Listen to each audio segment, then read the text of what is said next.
केडियानोमिक्स के फाउंडर और सीईओ सुशील केडिया साहब हमारे साथ कार्यक्रम में हो रहे हैं शामिल, और बहुत ही इंपॉर्टेंट दिन है जब वो शामिल हो रहे हैं।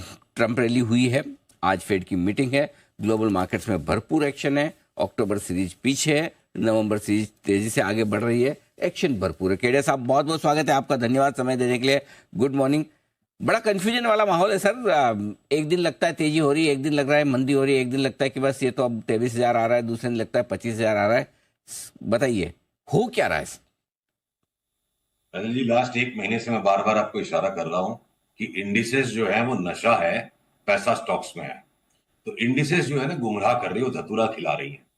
पर अगर आप इंडिसेस से बाहर जाके देखो इंडिविजुअल कंपोनेंट स्टॉक्स को और इंडेक्स को मेंटली ट्रीट करो कि ये भी सिर्फ एक कॉन्ट्रैक्ट है, तो अभी भी इस बाजार में पैसे मिल रहे हैं। तो जैसे मैं आपको देखिए मेरी पूरी सेक्टोरल स्प्रेड बता के लास्ट में निफ्टी और बैंक निफ्टी पे आऊंगा। ये लिस्ट बहुत छोटी है कि हमने क्या नहीं लेना है। हम फार्मा का एक भी शेयर नहीं लेंगे, हम सारे बेच के निकल चुके हैं। और टाइम टू टाइम अब उन पे शॉर्ट सेल का सिग्नल मिलेगा तो ही हम उनमें काम करेंगे, वरना नहीं करेंगे। फार्मा से हम आउट। फिर हम क्या नहीं ले रहे हैं? लार्ज कैप आईटी स्टॉक्स नहीं लेंगे। इनफैक्ट इंफोसिस, एचसीएल टेक और टेक महिंद्रा में जब भी शॉर्ट सेल का सिग्नल मिलेगा बेचेंगे। पर वहीं हम एलटीटीएस, एलटीआईएम और एम्फेसिस बीएफएल में वापस तेजी का सौदा शुरू कर दिए। मेटल्स के अंदर बिल्कुल स्प्रेड आउट है, एकदम अलग अलग चल रहे हैं सारे स्टॉक्स। वीडीएल, सेल, एनएमडीसी और जीएमडीसी को हम पकड़ के रखेंगे। हिंडाल्को अब अति के बाहर बढ़ गया, उसको छोड़ देंगे। हिंदुस्तान कॉपर को पकड़ेंगे। हिंदुस्तान जिंक में गवर्नमेंट ने पता नहीं क्यों इस तरह से एकदम से भाव नीचे गिरा के आईपीओ की बात कर ली, तो वहां हम फंसे हुए, वहां देखेंगे। मेटल्स एकदम स्प्रेड आउट है। ऑटो के अंदर टाटा मोटर 1250 की बेट लेने के लिए हम टकटकी लगा के बैठे कि कैसे चार्ट थोड़ी सी 850 के ऊपर बंद हो और हम इसको धर के दबोचे। हो सकता है 1250 पे भी हम नहीं बेचे, वहां पे और बड़ा कॉल आ जाए। 850 के ऊपर आने दीजिए तो टाटा मोटर्स को पकड़ेंगे।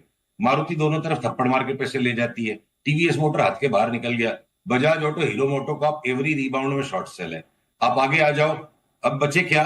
अडानी के stocks all time high, Reliance all time high. FMCG में लीवर को छोड़ के कोई सा ही आप स्टॉक ले लो, लीवर को हर रैली में हमको बेचना है। तो हर एक सेक्टर में देखिए अलग अलग काम हो रहे हैं, और इन अलग अलग चीजों को मिला करके इंडेक्स अपने खेल खेल रही है। अगर बैंकिंग मैंने बोलना रह गया, बैंक्स में मैं लार्ज कैप बैंक से एचडीएफसी, आईसीआईसीआई बैंक, एसबीआई, कोई मेरा गला पकड़ के भी बोले ना तेरे को लटका देंगे, तेरे को लेना पड़ेगा, बोले जान से मार दो, मैं नहीं लूंगा। पर मैं जम्मू एंड कश्मीर बैंक लेने के लिए भागूंगा। मैं पंजाब नेशनल बैंक लेने भागूंगा जहां मुझे 70-80% की चाल दिखती है अगले 3 से 6 महीने में।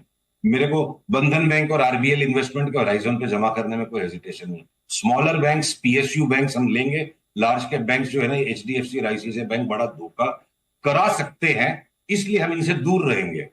ट्रोलर के लिए ठीक है, बोला था एचडीएफसी बैंक 1200 में लेंगे, मैं थोड़े बोला था शॉर्ट कर दो, बोला 1200 में आएगा तो लेंगे, वरना हमको काम नहीं करना इसमें से। तो बहुत अलग अलग चीजें अलग अलग सेक्टर्स में हो रही हैं, और इनका सबका मिला जुला हुआ रूप निफ्टी और बैंक निफ्टी पे अपॉर्चुनिटीज और रिस्क दोनों को क्रिएट कर रहा है। ठीक बात है। तो ये आपके लिए अलग अलग स्टॉक स्पेसिफिक एक्शन हर एक सेक्टर में रखना है।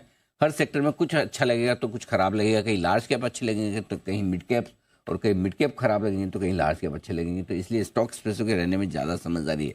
लेकिन कुछ भी हो, देखिए सर, मूड माहौल तो इंडेक्स से बनता है, भले वो नशा हो और आप जो भी बोले एडिक्शन हो, वो तो डायरेक्शन तो वहीं से लेते हैं। सुबह सुबह मतलब आप भी फ़ोन उठा के किसी को पूछेंगे सबसे पहले, अगर आप टच में, हाँ भाई मार्केट क्या है, तो यही पूछोगे निफ्टी क्या चल रहा है, सेंसेक्स क्या चल रहा है, बैंक निफ्टी तो क्या है। ये निफ्टी की चार्ट जो मेरे स्क्रीन से उसको दिखाए, हाँ हाँ। अगर जाती तो चार्ट दिखाते हैं। पीसीआर कृपया निफ्टी की चार्ट को आने दें। हाँ देखिए, तो मूड माहौल बनाने के लिए निफ्टी ने लास्ट 3 दिन के अंदर, ये देखे कल कल जो चार्ट है ना, ये down trend line, green down trend line के ऊपर चली गई। मतलब इंडियन मार्केट से पहले ऐलान कर दिया भाई ट्रम्प भाई जीत गए हैं। परसों परसों उन्होंने ऐलान कर दिया, इंडिया के मार्केट ने परसों लाके लाइन के ऊपर बंद कर दिया, कल तो सवेरे खोल के ऊपर कर दिया। अब जीत की खुशी में सारा गांव जो लेने आ रहा है इजी मनी बनाने, तो उनको इंट्राडे में दबाया जा रहा है। ये दबाएंगे, जितना भी दबा लें, अगर आज ये 24,380 के ऊपर बंद दे देगा, जो मुझे लगता है लास्ट में बाजार सुधरेगा, हम अपनी निफ्टी की तेजी को बरकरार रख के जाएंगे। 24,380 के ऊपर नहीं बंद देगा तो एक दिन छोड़ देंगे, फिर देखेंगे क्या करना है। बैंक निफ्टी पे मैं, तो बैंक निफ्टी की चार्ट भी आगे सामने देखिए। बैंक निफ्टी की चार्ट पे मेरे को उतने मजबूत पैटर्न्स नहीं मिल रहे हैं कि 53,000 जाने के बाद फिर 51,500 तक क्या पता लुढ़केगी। बैंकों में अनिश्चितता ज्यादा है, और निफ्टी ऐसा रंग बनाती चली जाए, क्या वो अडानी को लेके, अंबानी को लेके क्या कहते हैं आपके टाटा मोटर्स को लेके, आईटीसी को लेके, आप टाटा कंज्यूमर को लेके, टाइटन को लेकर आप छोटे वाले इंडेक्स में जो स्टॉक्स है उनको लेके कमा लो। कोई जरूरी है क्या कि निफ्टी की तेजी में हर बार एचडीएफसी बैंक और आईसीआईसीआई को चलना ही पड़ेगा? अगर अडानी अंबानी को एक साथ चलाना है, आपको आईटीसी को भी साथ में चलाना है, तो किसी को तो कुर्बानी देनी पड़ेगी। वो कुर्बानी हो सकता है इस बार आईसीआईसीआई और एचडीएफसी बैंक दे दे, क्या पता। अभी तो पिक्चर ऐसा, जब बदलेगा तो फिर हम अपना चेंज व्यू आपको दे देंगे। तो निफ्टी को ध्यान दीजिए तेजी में। बैंक निफ्टी में तो मेरे को लगता है फंस जाएंगे। बैंक निफ्टी में पैसा उठा के जाना टेबल से बहुत कठिन लग रहा है। ये चार्ट दोनों तरफ खुली हुई है, इसके अंदर में इंडिविजुअल स्टॉक्स में ही काम करेंगे। ठीक बात है, तो ये आप ध्यान अनिल जी, आपके गोल्ड सिल्वर में बहुत धुआंधार सेल सिग्नल आ गया है, मतलब अच्छा, उसको टक के मार मार के बार बार बेचना है। बताएं सर, बताएं जरा डिटेल में बताइए। गोल्ड और सिल्वर का मेरे को लगता है बहुत तगड़ा टॉप हो चुका है।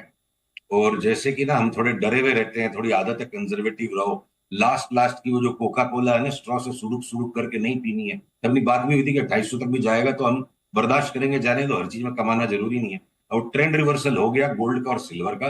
$26 सिल्वर और $2300 गोल्ड। जी, बार बार बीच बीच में शॉर्ट सेल में टेक प्रॉफिट करने पड़ेंगे, रिबाउंड्स में बेचेंगे। पर हो सकता है कि 2300 आने के बाद भी गोल्ड में तेजी करने का मन नहीं करे। फिलहाल के लिए एक बार 2300 गोल्ड और $26 की सिल्वर, और हाथ जोड़ के नम्रता पूर्वक, ट्रम्प साहब, आपकी भी इच्छा है क्रूड नीचे हो जाए, हमारी भी इच्छा है, पर इच्छा तो चलेगी बाजार की।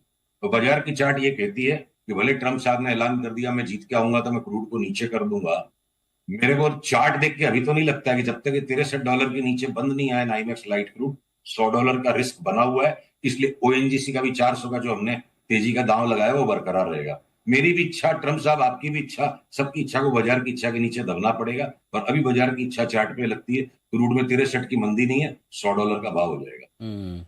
तो तो इन्वेस्टर्स क्या करें जिनके पास पोर्टफोलियो में शेयर पड़े हैं? क्या वो बेचें, रखें, या नया पैसा लगाएं? देखिए, जहां पे 35-40% की मूव देने वाले 100 से ज्यादा स्टॉक हो गए, एफ एंड ओ की आइटम्स में 60-70 स्टॉक है जहां 35% प्लस की 60-70% स्टॉक्स में लिस्ट हो गई। और एफ एंड ओ के बाहर भी CNX 500 में आप चले जाओ तो इस वक्त 100-150 से ज्यादा स्टॉक्स में तो हमें क्लियर अच्छी क्वालिटी के पैटर्न मिल रहे हैं। ये जो डेंजरस टाइप के पैटर्न में भी जो चलने वाले स्टॉक्स हैं, तो घूम फिर के देखिए जी, 27,000 की निफ्टी होने का रिस्क ज्यादा है बनिस्पत की यहां से निफ्टी 1000 पॉइंट घट जाए। एक बार रंग ढंग जो है क्रिसमस तक तो बढ़िया है, जनवरी मैंने 26 जनवरी तक अपना 26 जनवरी 15-20 जनवरी तक माहौल ठीक लगता है। बात बदलेगी तो देखेंगे। तो अनिल, या इन्वेस्टर्स के तो पैनिक करने का सवाल नहीं है, उल्टा ट्रेडर्स को भी शॉर्ट सेल करने की बहुत सिलेक्टिव अपॉर्चुनिटीज बची है। आसान पैसा अब सट्टा करने वालों के लिए भी हमें लगता है चार्ट पे तेजी करके ही बनेगा। ओके। सिर्फ एक HDFC बैंक, ICICI बैंक अगर धोखा देने को तैयार है, या बजाज ऑटो, हीरो मोटोकॉर्प में तगड़ा करेक्शन बाकी है, तो ये बहुत ही सिलेक्टिव स्टॉक्स है जहां पे करेक्शंस की जगह बची है, बाकी में हो लिया। देखिए अनिल जी, सबने ऐसा मुंह बनाया था जब हमने बोला है मुथूट के मन्नापुरम के कैसे भाव हो जाएंगे, सोच के कल्पना करके रूह कांपेगी। पता भी नहीं चला ना, खाली निफ्टी के 2000 पॉइंट के करेक्शन में 35% घट गए, ये चोलामंडलम, मुथूट, मन्नापुरम। तो क्या इंडेक्स जो है वो फील गुड फैक्टर माहौल बना के रखा है इंडिविजुअल स्टॉक्स की और सेक्टर्स की। टाइम टू टाइम एकदम तगड़ी कस के धुलाई हो जाती है। 35% मन्नापुरम गिरने के बाद यहां से अगर 15-20% का रिबाउंड आएगा तो यहाँ कैसे मंदी कर दे कोई। ठीक बात है, बिल्कुल बढ़िया। बहुत बहुत धन्यवाद केडिया साहब, समय देने के लिए और विस्तार से डायरेक्शन देने के लिए सेक्टर, स्टॉक, बाजार, गोल्ड, सिल्वर और पूरे दुनिया भर के बाजारों पे। Thank you so much sir, बहुत बहुत शुक्रिया।